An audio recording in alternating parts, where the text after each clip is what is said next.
Hey guys, so in today's video we're going to be talking about like study tips and study techniques that you can use to optimize your studying time and to make it more efficient, because we all know sometimes we don't know how to study, we don't know what to do. So here are some tips in order to know how to fix that.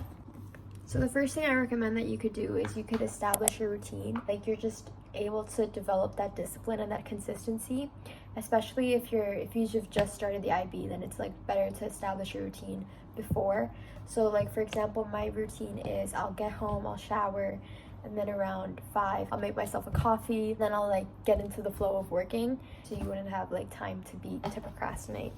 Hi guys, so the first tip that I wanted to share with you guys in regards to studying, or like ways to keep you organized and on top of your tasks, is to use a planner, which can be either on paper, like a journal or a book, or using a digital planner such as Notion, which can be on any device, your phone, your iPad, your laptop, or anything of the sort. For me personally, I use Notion a lot to keep track of like the work that I have to do and like any tasks or upcoming tests or anything like that. So I'll show you guys a quick overview of what my Notion is. So on the left side over here, I have all of my to-dos, what I have to do. So currently, as you can see, I have to do my math IA and my global politics IA, which are due soon. For IB students, you know how February is a stressful month. But yeah, that's how I stay on top of my tasks. I have it all on a to-do list on the left side of my Notion, and I have Notion on all of my devices so that I can check what tasks I need to be doing, like wherever I am. And for me, having a to-do list really helps me in staying organized and on top of my work, especially when I'm studying, because sometimes studying can be an overwhelming thing to start doing, but it's actually not that bad once you start doing it, but it is an overwhelming task when you first start. So having a to-do list really works for me because I can put simple tasks in the beginning, or like anywhere throughout my to-do list really, but having like a simple task that I can check off really makes me feel like I'm doing a lot, which helps me become more motivated and help me to do the more pressing and harder tasks. So on my Notion, I also have in the middle a little calendar view, and here I put in like due dates for any assignments and also like upcoming tests that I have. This allows me to stay on top of what I need to be doing and anything that, or like to know when the pressing dates are, so that I know when to start working and when to start studying for any tests or assignments. And on the very right side of my Notion, I also have a little schedule, a daily schedule planned out by the hour.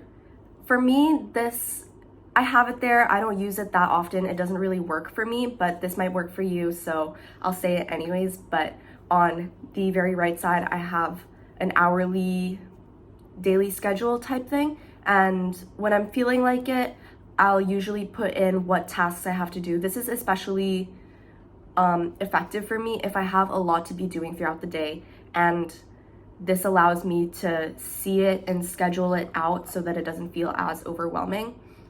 For example, on a day where I had a lot of tasks to be working on, I had my extended essay, I had my math IA, and my politics IA, which I'm still working on, but that is another topic. But on that day, I scheduled in around 3 hours of politics, 2 hours of extended essay, and like an hour on my math IA, and that I just like spread out throughout the day, and I made sure to give myself breaks in between so it doesn't feel as overwhelming.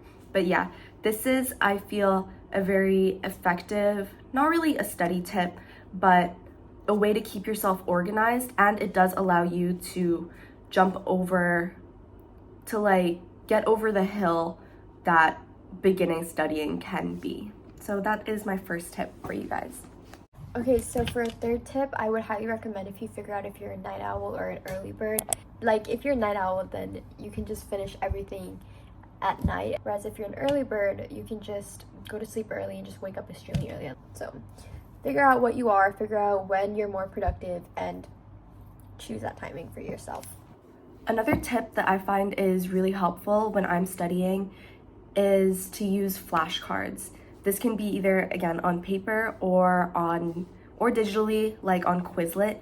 And I feel like using flashcards, especially when you're trying to memorize a lot of vocabulary or a lot of terms, such as in any science classes like biology, or for me personally, sports science.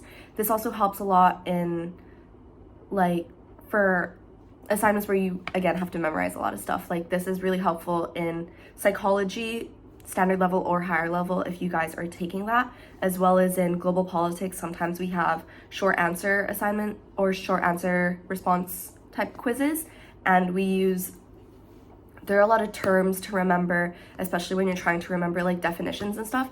Using Quizlet or any type of flashcard is really helpful, as it helps you recall the knowledge that you already know, and when you don't know it, you just flip it over.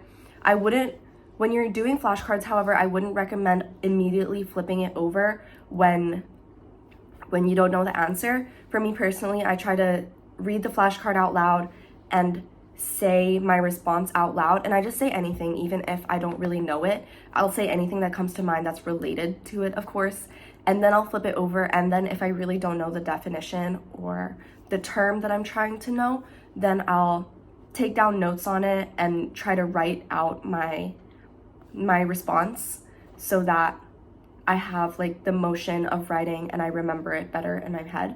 And I'll just like keep going over these flashcards so that I can remember the terms and actively recall it, instead of just flipping it over and seeing the term over and over again without actually committing it to my long-term memory. Additionally, I feel that using flashcards, or especially like paper flashcards, can be more stimulating, as you can like flip over the cards and like, I don't know, I find that it helps a lot more, or it's a lot more stimulating than just like reading your notes over, which I find is not very effective. However, again, these are just tips, and if just reading your notes over and trying to memorize them works for you guys, that's totally fine. But this is just something that works for me. Okay, so my fifth tip is to ask your teachers for help. I was so nervous to talk to my teachers in like the start of IB, like the start of grade 11, because I was like, they're not gonna want to listen to me, like they're not gonna want to talk to me. But I cannot stress how important it is to talk to your teachers, especially like one-on-one.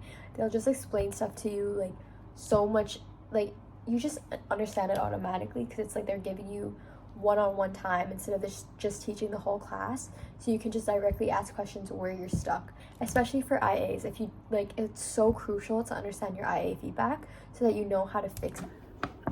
Another tip that I have for you guys is to use breaks in between when you're studying. This is especially important when you're having like a grind day of sorts and you're trying to like study a lot in one day, or you have like an important test coming up, or exams for IB students. If you have your IB exams coming up, there is a lot to memorize, and I find that taking breaks while you're studying helps a lot.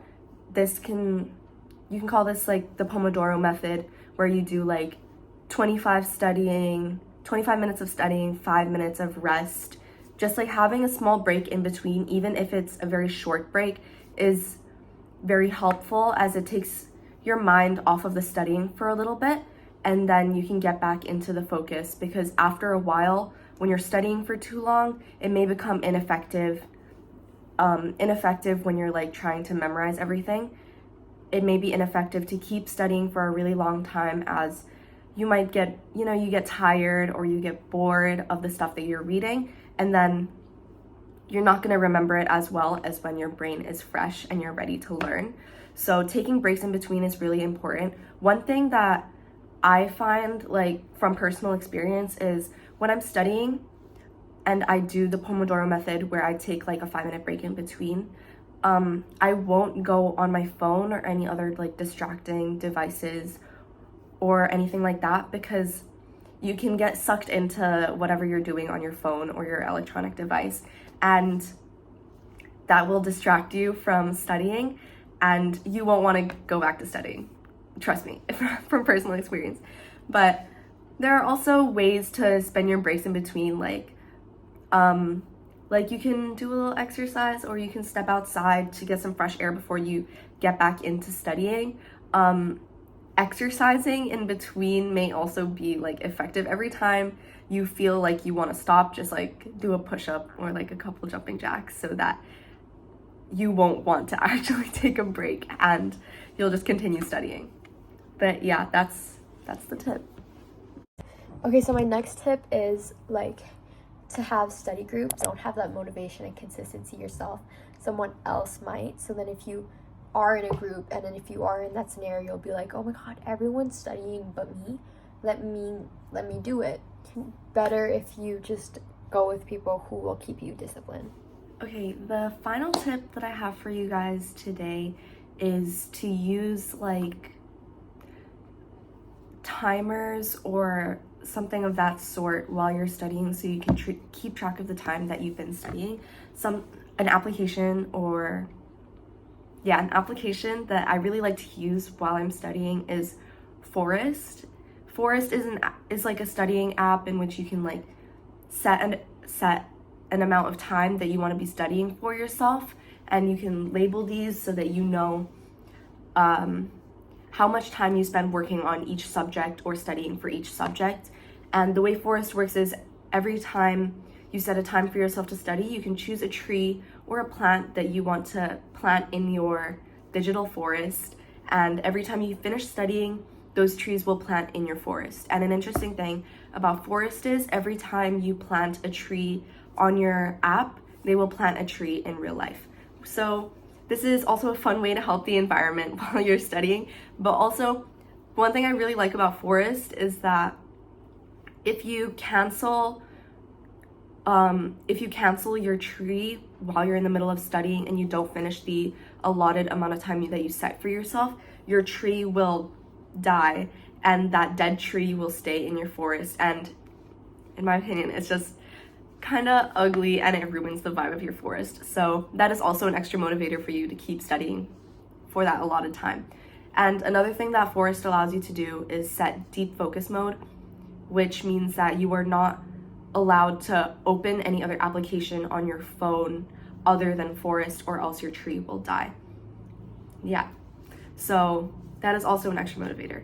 Also, when you're planting trees in your forest, you'll get coins in the app after every tree that you plant, and using those coins, you can buy different trees in app, and it just makes your forest prettier.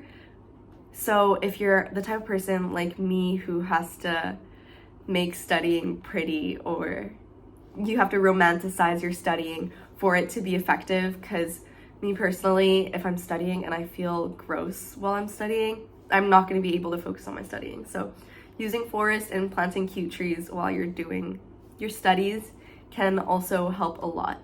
Another thing that Forest does is you can check the amount of time that you've been studying every day, every week, every month, or every year. So they have those 4 like time frames in which you can see how much time you've been studying. And if you're kind of competitive like me, every month or every week you kind of want to beat yourself a little bit. Like if I got like 4 hours of studying last week, this week I'll want to have studied maybe an hour more. That's just like something I do, and I feel like better about myself, because if I'm studying more than I did last week, I'm kind of like better than last week me. But yeah, I think that's also a fun part of Forest. Oh, and for Forest, as Vanya said before, sometimes group studying can be an effective method. Forest allows you to plant trees together with your friends. So you can all have Forest on your phones and then plant a tree together, and all of you will have the same tree in your forest, which I find really cute. And that's something that I like to do with my friends. So yeah. when you take your notes, make sure you actually take notes. I have fallen a victim of this. Like, I've always been just taking notes, and what I've ended up doing is just rephrasing what I'm saying, what I'm seeing on the textbook. So I'm not actually taking notes, I'm just writing down a bunch of thoughts, like active recall, blurting, the framing technique. Actually make sure that your note-taking methods are efficient, and don't just like redo your notes over and over again. Actually solve like past paper questions, or like understand what's actually happening. Don't just keep rereading or rewriting. Thank you guys for watching our short video on 10 different study tips that me and Vanya use personally that help us study, whether it be memorization or getting into the groove of studying, especially when you have like a lot of cramming to do. Not cramming, but like just a lot of things to be doing, and you want to stay on top of your things whilst also committing the things that you're learning to your long-term memory, which is really important, especially if you're an IB student and you have to memorize like 2 years worth of content for your IB exams. But yeah, those are just some tips that work for us. Again, studying is really up to personal preference, and not everyone can fit in the same box. And so you guys don't have to follow any of these tips, but if you feel that any of these tips would help you with your studies or anything of the sort, then we would be really happy. But yeah, again, it's all up to personal preference. And these are just some things that we've tried and they work for us. Thank you for watching our video and helping us graduate, because it's a class project.